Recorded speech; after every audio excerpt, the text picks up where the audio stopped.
Hi everyone, this is Dr. Michele Alignay, your family psychologist. Welcome to Coffee Break with Dr. Michele.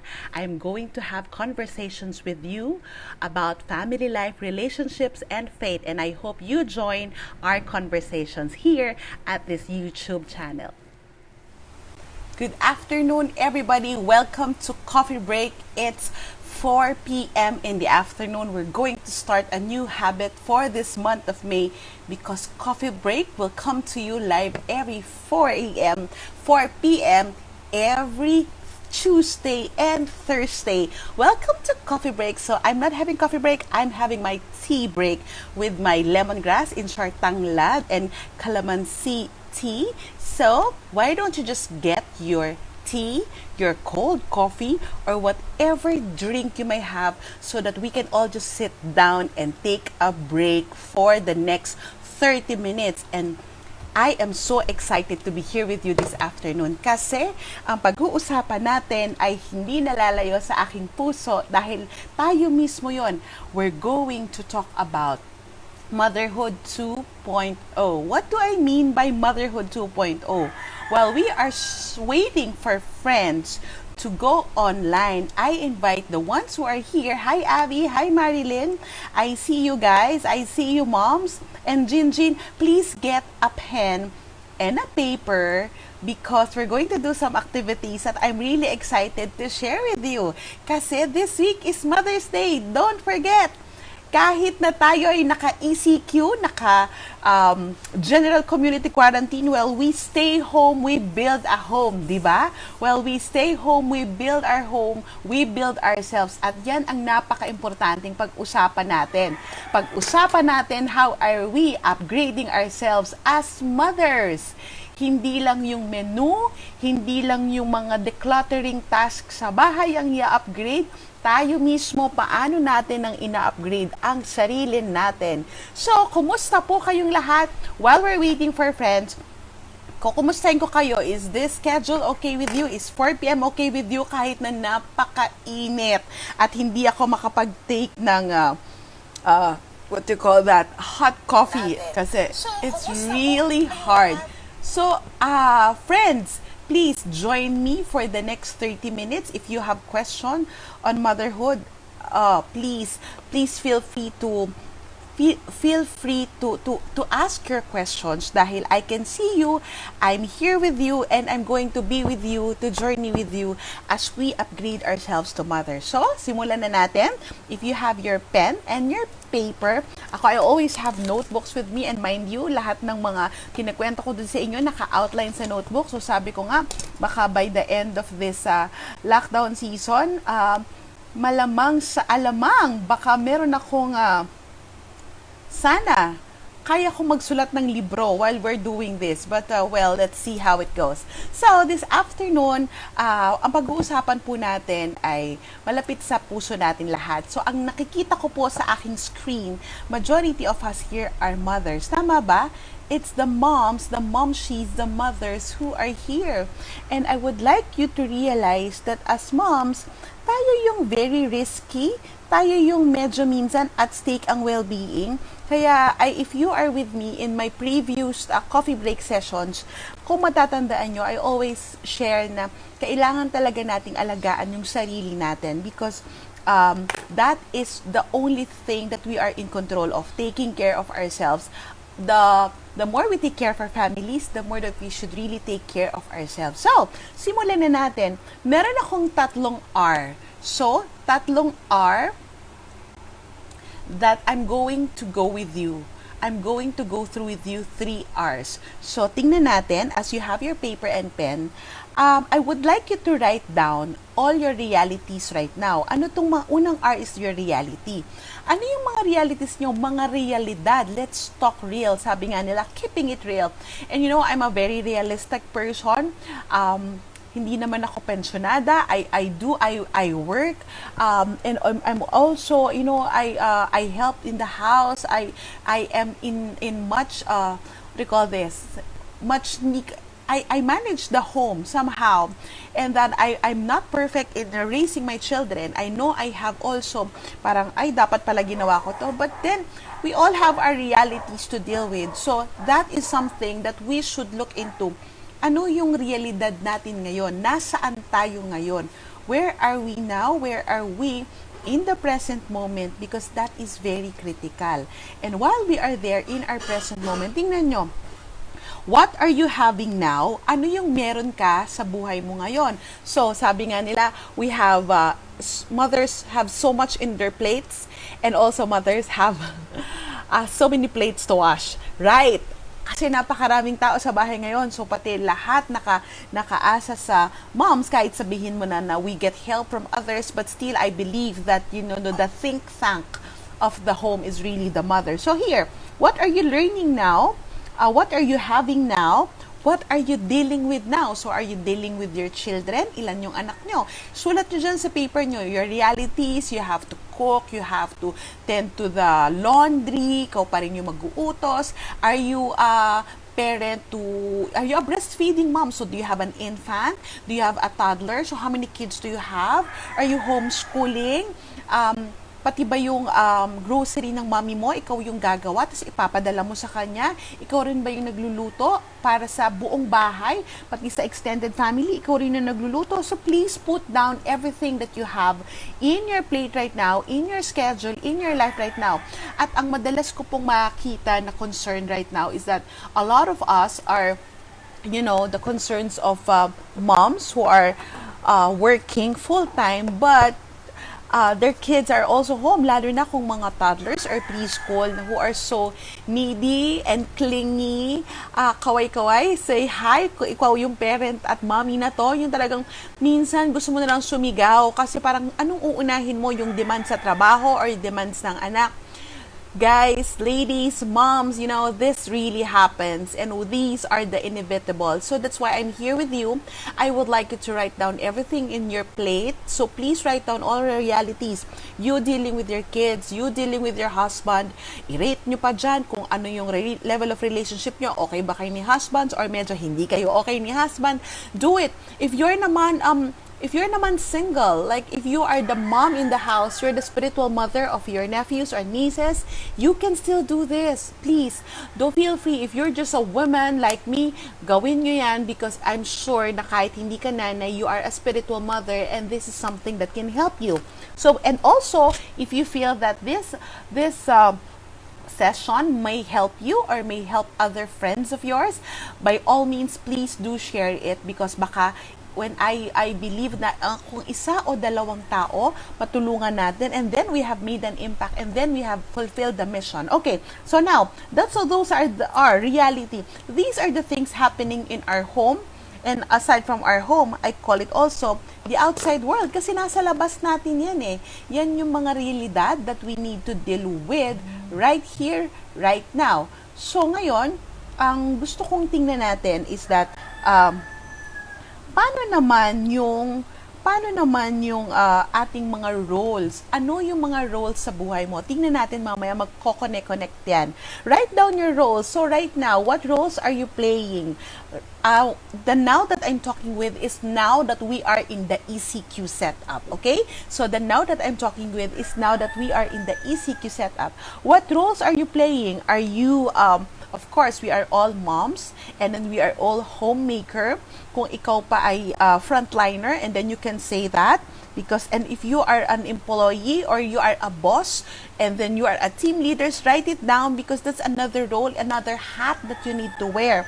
Another thing that you need to write down is that you're a mom, and also you are a wife, you are a sister, and then you are a daughter if you're dealing with your parents also or your in-laws, and then also are you serving somewhere? Are you serving in a community? And then your community have all these outreach activities. You're dealing with too many things.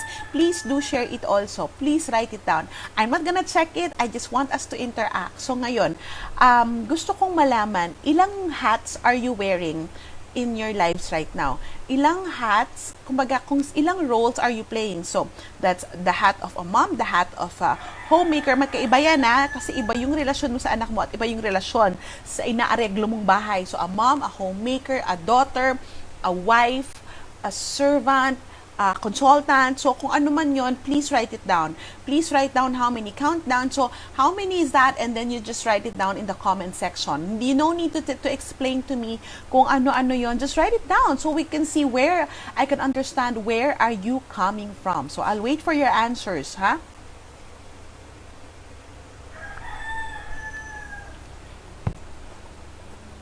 So friends, thank you for tuning in again. This is Coffee Break or Tea Break with Dr. Michele Alignay, or some friends call me Doc Itchel. So please write it down, write down there. Alin dyan yung mga roles that you're playing with in your life right now. So ngayon, do it. Write it down. I'm waiting for your answer.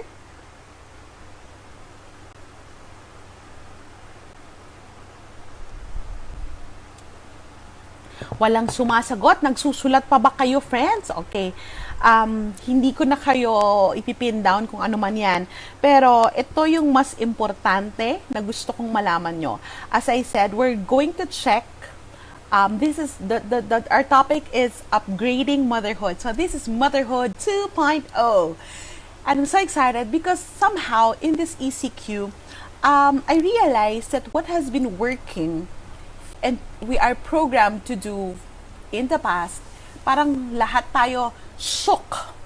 Tama ba? Sabi ng mga bata ngayon, I'm shook. We are shaken. We are really shook. So there, may nagsasabi 6 hats. Meron naman 1, 2, 3, 3 or 4. So yan. And I'm sure hindi lang yan isa. I'm sure hindi lang isa. Kung isa, alam nyo, magpapasalamat tayo, hindi na natin kailangan tong session na to. Kasi ang galing-galing natin kung ano isang yon. So imagine all the energy that you're having right now, you are sharing it with different hats because you have so much hats to wear. So ngayon, ang nangyayari, yung reality that we're confronted with, dumadami. So the hats is the roles, and then the realities are the things that is connected to your role.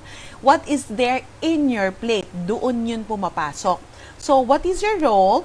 What is the role that you're playing? How many hats are you wearing? And then the realities is that what you're having now, ano yung nandyan sa bahay mo, anong mga bagay na dinidilmin mo, yung mga issues, challenges, concerns, and realities. That's the reality. So the first R is the reality, the second R is the roles, and the third R is the rules. R-U-L-E-S. Rules. So anong ibig ko sabihin ng rules? Okay. Sino sa inyo ang lumaki ng maraming rules sa bahay?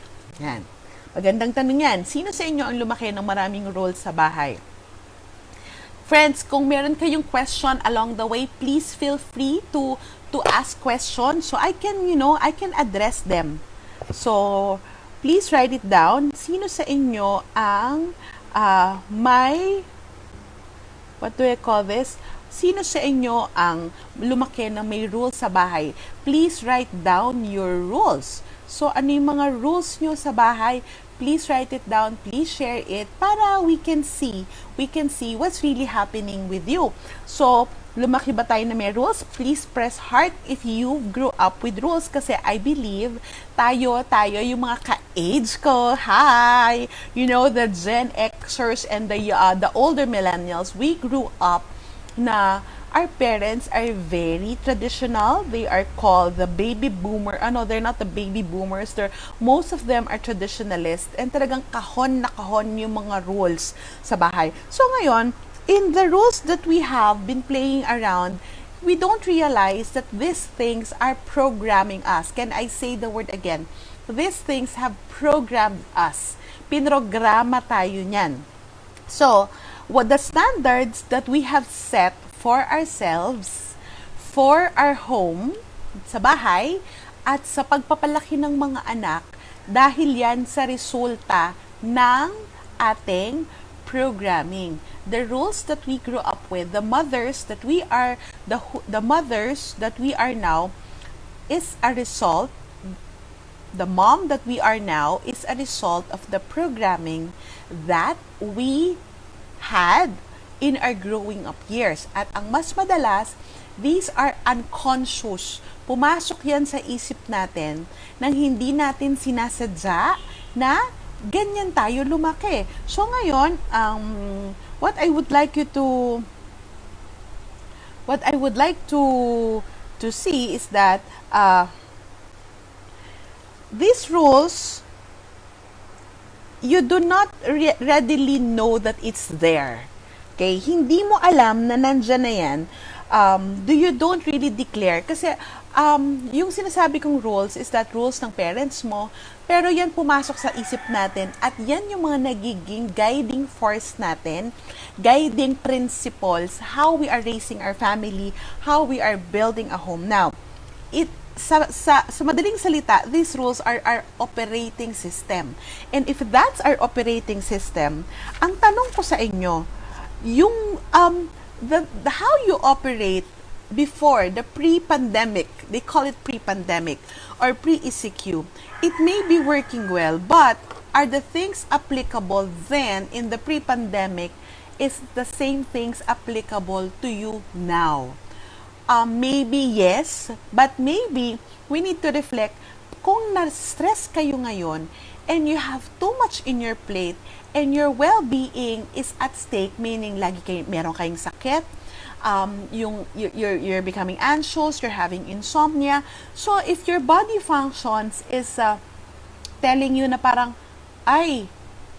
I'm not well, baka you are operating you are operating still on the same operating system that is not helpful at the moment. Uulitin ko, there might be nothing wrong with how your rules operate inside your head, in your unconscious, how you were before, but now, here, while we're in the stay home setup, work from home setup, it might not be helpful.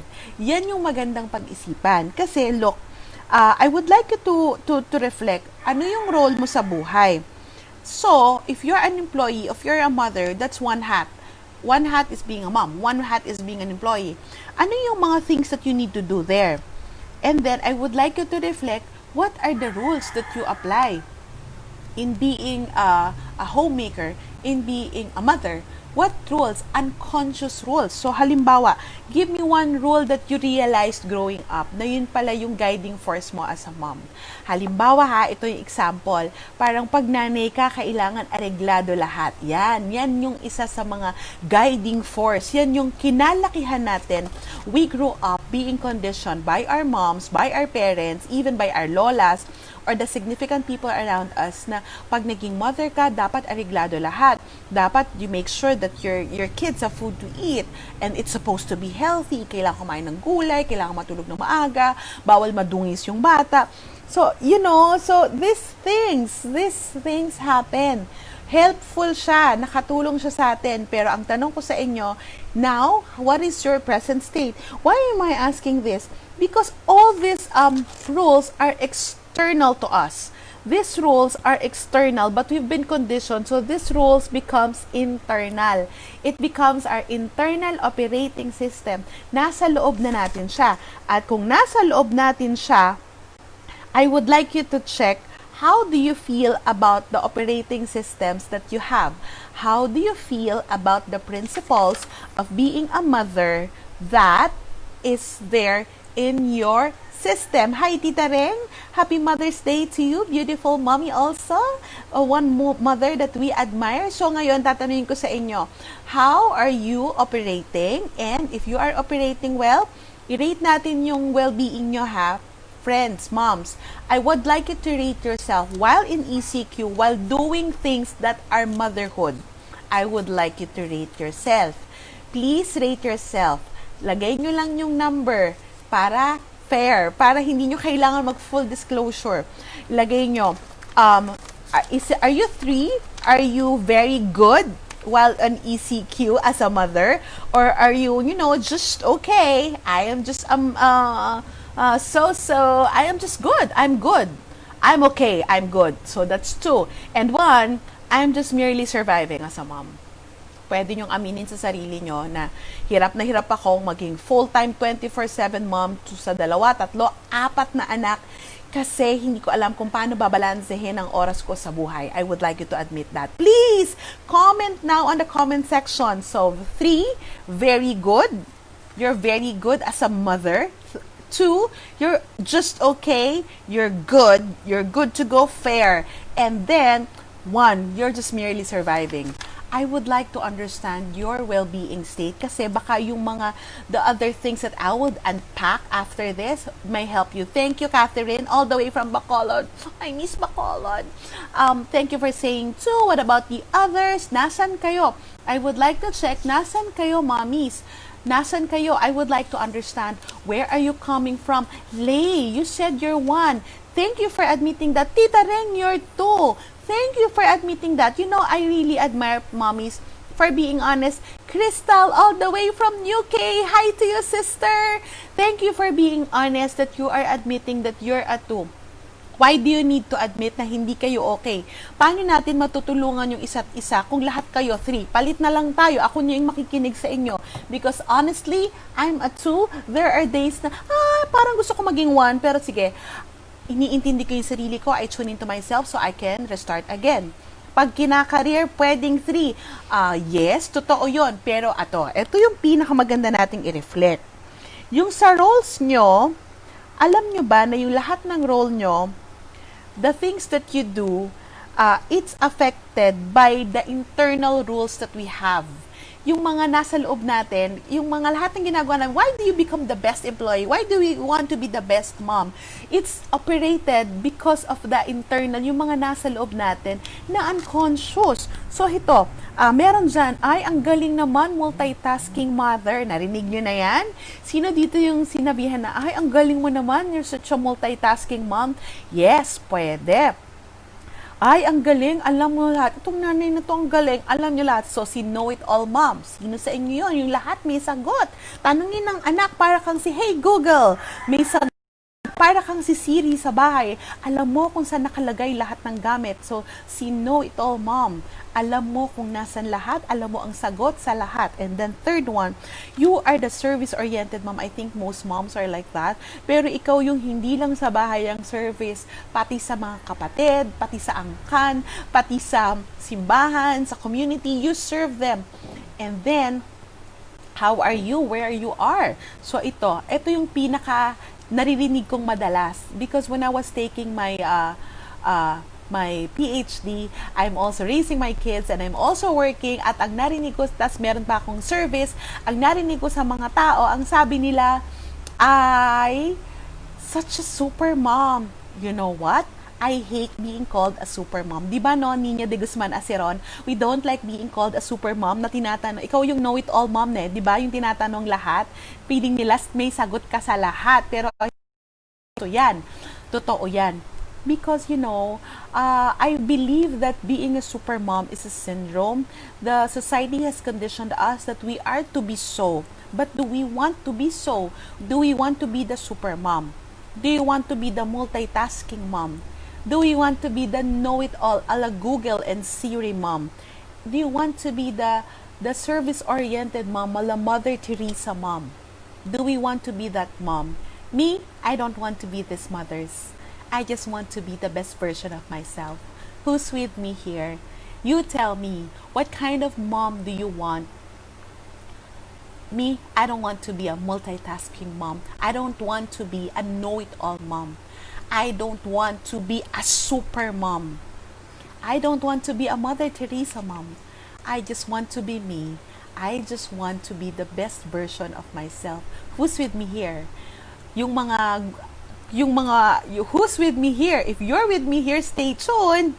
Hanggang Thursday tayo. This is like a mini reflection session that we're going to have. So who's with me? If you're with me, say me.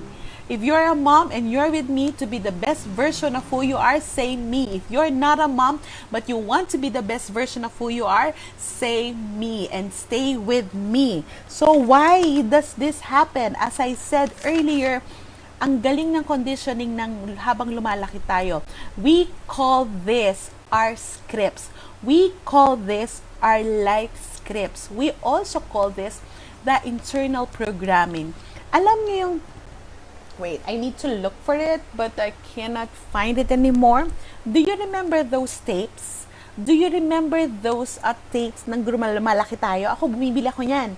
Tape ng River Maya, tape ng Menudo, tape ni Debbie Gibson, yung favorite ko. So, ano ang meron sa tapes? Diba, it has those thing, the black or the dark brown thing going inside. What's in there? Whenever I have workshops, I always like to say, thank you for staying with me. Thank you for the moms who want to be the best version of yourself. So, balik ko yung tanong, ano yung nandun sa tapes? Diba yung nandun sa tapes? Ang nandun sa tapes ay mga recordings or what we call programming. In this recording, dito naka-program yung mga kinondisyon sa atin ng nanay natin, ng lola natin, ng mga tita natin at ng mga ibang tao on how we operate in the world. Life scripts or our eternal programming are like tapes, and these tapes are growing up unconscious thoughts and patterns. This is this is psychology. Unconscious thoughts, patterns, and beliefs of how the world works, how we work, and how we are. Yan. We have our life scripts as a mom. Hindi natin kaya yun pag isulat lahat. But I would like you to reflect that. So, dun sa mga script nyo bilang nanay, for example, ang script mo bilang nanay, you give your all to your kids. Another script ng nanay na you just make sure that the house and your kids are always, wag mong papabayaan na yung anak mo madumi at yung bahay parang hindi mo inaasikaso because it's a failure as a mom. Kung may narinig kayo ng mga conditioning as a mother, how does it help you and how does it affect you? Because of the role as a mother, because of this rules that we have. Tandaan nyo, yung 3. The role that we play as a mother, the roles that is connected to being a mother, and the realities that we now have while we are on ECQ, we are staying home, we are raising a child and kids, and maybe dealing with our husbands, and then we have work. Then I would like you to reflect, how are the roles being affected by the rules, and how it is being affected by your reality. Diba? Duktong-duktong siya. Ang hirap i-unpack, diba? Pero tingnan nyo, kayo ako konektado. And kaya tingnan natin kung anong nangyayari sa atin. Anong script ngayon ang helpful sa'yo? Ibig kong sabihin, ano dyan yung nakakatulong at hindi? Ano yung nakakatulong bilang nanay at hindi? So, kung ang standards mo lagi ay dapat maayos yung bahay, pero lahat kayo nasa bahay at work from home ka, kaya mo bang ayusin lahat? Kung ang standard mo dapat planchado lahat ng damit, pero ngayon, sobrang init, sinong magpa-plancha? O kaya naman dapat yung pagkain ganito to the level of perfection, pero ngayon, sinong magluluto kung kailangan mo magtrabaho? You know, friends, that's why my topic is Motherhood 2.0. Hindi ko masabing motherhood in ECQ because in reality, we are thriving on a different, our operating system pre-ECQ, pre-pandemic might be different or might not be helpful in the present situation. This is something that you have to remember. I think I wrote about this in my book. Some things that we are conditioned in the past may be helpful, but right now, there are some matters that are not helpful. May mga bagay na sa past natin, malaking tulong, walang masama kung paano tayo pinalaki, pinrograma ng sarili nating pamilya, ng parent natin. Pero right now, ang tanong ko, nakakatulong ba? Halimbawa, bigla tuloy kitang nakita, friend. Sabi mo, relate to the max. So, halimbawa, sabi mo natin sa anak natin, tumulong silang magligpit. Pero, are we forgiving about their misgivings? Are we forgiving?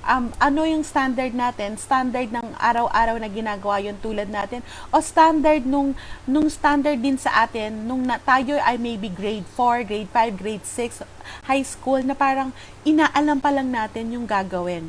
Pag ba nakalimutan ng anak natin yung dapat gawin, do we feel bad? Do we feel like it's our failure? Kasalanan ba natin na hindi sila malinis?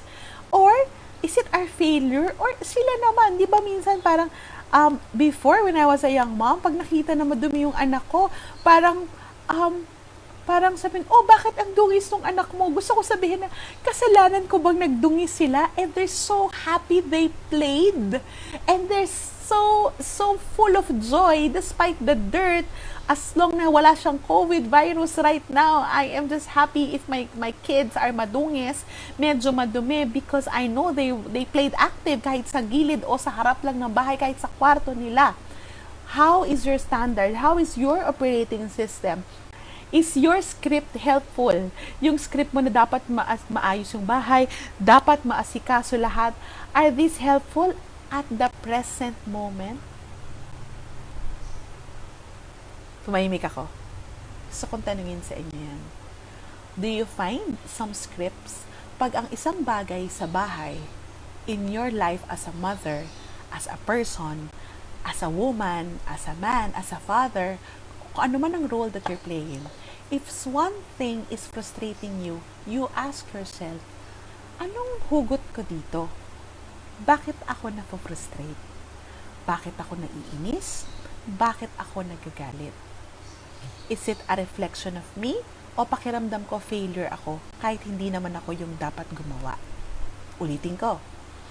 If there is some things while on ECQ that you are very frustrated about, anxious about, irritated about, angry about, or simply not comfortable with, you ask yourself, bakit ako naiinis? Anong hugot ko dito? You know, these feelings, it will point you to a need, it will point you to reality, and baka it might point you to that programming, unconscious programming there at the back of your head, playing, pero hindi na sa surface. You know, I would like you to reflect, are all your life scripts helpful right now? Kung hindi helpful, just park it on the side. Babalikan natin yan. Kukunin mo yan pag pwede na siyang balikan. Pero ngayon, makakailangan yung i-adjust yung standard sa bahay. Adjust nyo rin yung schedule. Adjust nyo rin yung routines. Adjust mo rin yung emosyon mo, moms. Baka puro negative. Baka puro inis na lang sa kanila dahil napapagod ka sa kaluluto. Pwes, magbukas ka ng sardinas, magbukas ka ng corned beef. Kung high school na yung anak mo, turuan mo silang magluto. Why? I believe that our kids would love to have a mom na masaya, if not masaya, yung relax kesa dun sa nanay na nagagalit maya't maya, tapos pag hinarap sila, parang wala silang ginawang maganda. Guilty tayong lahat doon minsan. Parang, parang binubulyaw natin sa mga anak natin yung mga frustration natin. But at the end of the day, wala naman talaga silang kasalanan. Baka naman we just need to reassess ourselves, to adjust some standards, to adjust some thought patterns na hindi nakakatulong at the present moment. I would like you to reflect on your thoughts, because your thoughts, that creates your feeling, frustration, inis, galit, and that emotions also pull the behavior, and that behavior that I'm telling you about, anong behavior yon? Yung pag-inis, yung how we react to them, how we react to the situation, and then that's it. That is how our thoughts affect our feelings and affect how we relate with the people. So, unahin natin yung sarili natin. This week, Mom She's, my challenge with you, unahin nyo yung sarili nyo, walang magigilty. Ditch that mommy guilt, lalo na dun sa mga friends ko, and you who are tuned in, you who are listening, na ang iniisip nila, I cannot play with my child, I cannot play with my kids, I cannot do anything with them, nagkatrabaho ko. O sige, pag hindi ka nagtrabaho, di ba dyan din naman nakasalalay yung pagbubuhay mo? So remember, we just need to redefine also ourselves and how we serve our children. Because maybe right now, you are called to be employee, so you can be the mom who provides for your child. If you have ditched the guilt, if you have parked the guilt, and then maybe the time that you're worrying that you're guilty, and that can be transposed to the actual time spent that you can play with your kid. Hindi ngayon realistic yung balanse. hindi mo talaga magagawa. Ano yun? 8 hours kang nagtrabaho, tapos 8 hours sa anak mo? Realistic ba yun? That's 16 hours na. Kailan ka pa magluluto? Kailan ka pa mag-aayos ng sarili? Kailan ka pa magsa-self-care? Kailan mo pa aasikasuhin yung bahay? So, hindi realistic, di ba? So, before work-life balance is not realistic right now. Maybe we can just have work-life integration kasi nasa bahay lang yan. Work-life consolidation, you just need to consolidate everything. So, here, I would like you to reflect on the 3 thought patterns you have to let go if you want to have a more peaceful ECQ, a more peaceful Mother's Day. Yay! Who's with me to celebrate Mother's Day? Ngayon, napakasimple nung tatlong sasabihin ko sa inyo. 3 thought patterns to let go of if you want to deal with this ECQ well, if you want well-being on Mother's Day and beyond. The first one, what if? Ano yung what if? What if hindi nangyari to? Dapat nasa bakasyon kami ngayon. What if hindi nangyari to? Makakain ko yung paborito ko. What if hindi nangyari to? Sorry, nangyari to. What if? What if? Let go of your what ifs. Kasi appreciate life as is where is. Another one, if only. If only pwedeng ganito. Guys, I live just outside Metro Manila. If only nasa Metro Manila ako, mas maraming delivery. Pero hindi So I take it as is. If only. And the second one, if only. First is what if. Second is only. The third, why me? Ma, nasan po yung ganyan? Bakit sa akin yun na naman tinanong? Tapos pag may sinabi sa'yo na, Ma, alam mo ba kung ganun? Why me? Ba't akong tinanong mo? Hindi nyo ba alam? Why me? So sometimes, you just smile at life. When you're trying to start thinking of the what ifs, and you're trying to start thinking of the if only, and if you're trying to ask yourself, why me? Just smile. And just take a deep breath and, sabi nga ng propetang si Elsa, let go. I would like you to reflect about these things because I would like you to reflect on these other 3 aspects. So if you want to live a more peaceful life, let go of those 3. But I would like you to reflect on those 3 aspects. And then we'll continue this conversation on Thursday, 4 p.m. here at Michele Alignay page. I would like you to reflect on your daily task realities that may not be aligned with your goals and preferences. Ang dami nating frustration ngayon kasi hindi naman nasunod yung gusto natin. So friends, this is really a call for us moms to adjust.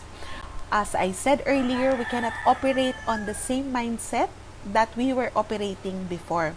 As long as we are sticking to our core, as long as we are sticking to the important values, baka ibaba na yung standard ng paglilinis ngayon, ibaba na rin yung except dun sa mga gamit na galing sa labas, ibaba na rin yung peace and order sa bahay kasi kanya-kanya talagang sulok. So your daily task and realities may not be aligned to your goals and preferences. And also, you have to be clear with your goals. And this ECQ, kaya to Motherhood 2.0, you have to redefine what motherhood is for you. You have to upgrade also yourselves in checking what is more important. Alam nyo, itong ECQ, ang mga reflection natin is nakita natin kung ano yung mas importanteng bagay. Food, safety of the people we love, and that we have a home to spend it with. And given that, if we can just stick to that, in the present moment, wag muna nating intindihan kung anong mangyayari later on, basta stick to that and devote ourselves to that, I believe that we can be more at peace. We can just, this is really learning to let go of the things beyond us and just dealing with the things as they come for now. In the present moment, in this ECQ situation, while we are here staying home, it is very needed. May nag-comment dito, watching with speakers on, kaya my daughters have heard everything and kept on looking at me na, Mommy, parang ikaw yun na. I love you, Mia. Thank you for being so open and honest. Ako rin, minsan ganyan. So we have also those moments that I call our kids our mirror because our kids mirror actually what we're really feeling at what's happening to us. Minsan sila yung nagko-confront sa atin. And you know what? When our kids confront us, it's really something because they keep us literally on our toes. And lastly, Be clear about your wants and your need to do.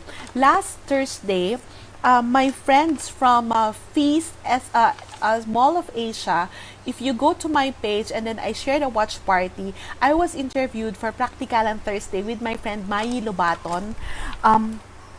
Maganda yung tanong niya sa akin, paano ka makaka-keep up sa lahat ng nangyayari sa iyo? Ang daming mga pamilyang may pa-TikTok, may pa-baking class sa bahay, at lahat na may dessert, pagalingan magluto. And you know, everything, nagfi-fitness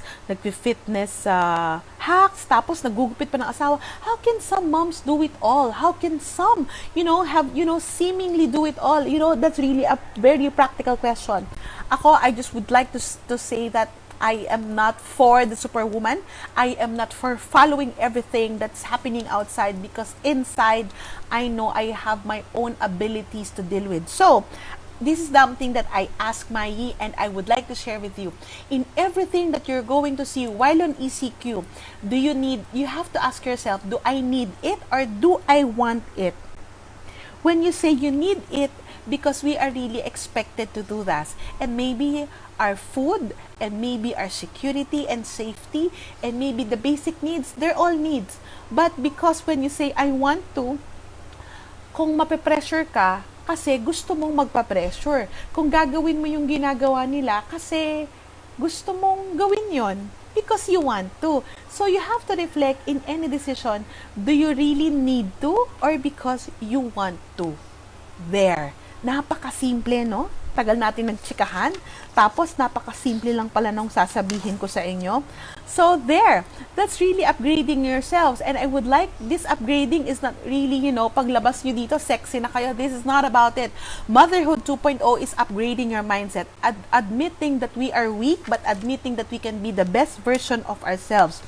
One guideline that I would like you to check always is that your realities are connected to the roles that you play, and the roles that you play is connected to the script. So among those scripts, among the rules or the scripts that playing inside your head unconsciously, which among them are helpful at the present moment? Alin dyan yung makakatulong ngayon, or alin dyan yung hindi talaga sa applicable ngayon? Then, you have to learn to let go of those. So, also, you have to choose. Do you want to be a super mom? Do you want to be a multitasking mom? Do you want to be a know-it-all mom? Do you want to be the Mother Teresa mom? Or you just simply want to be the best version of who you are?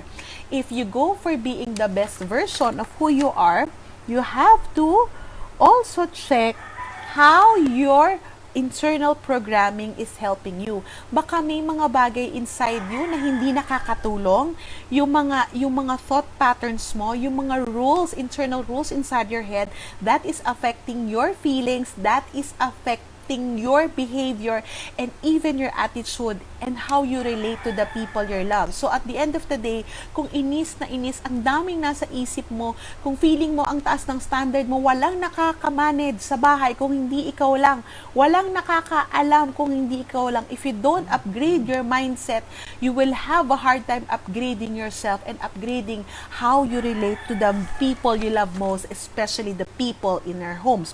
And more importantly, how do you how do you deal with things? How do you deal with everything? You check your daily tasks and realities. Are they aligned to your goals? If your goal is to become the best mom, align ba? Kasi posibleng align. Another one, to be clear with your goals, you need to upgrade.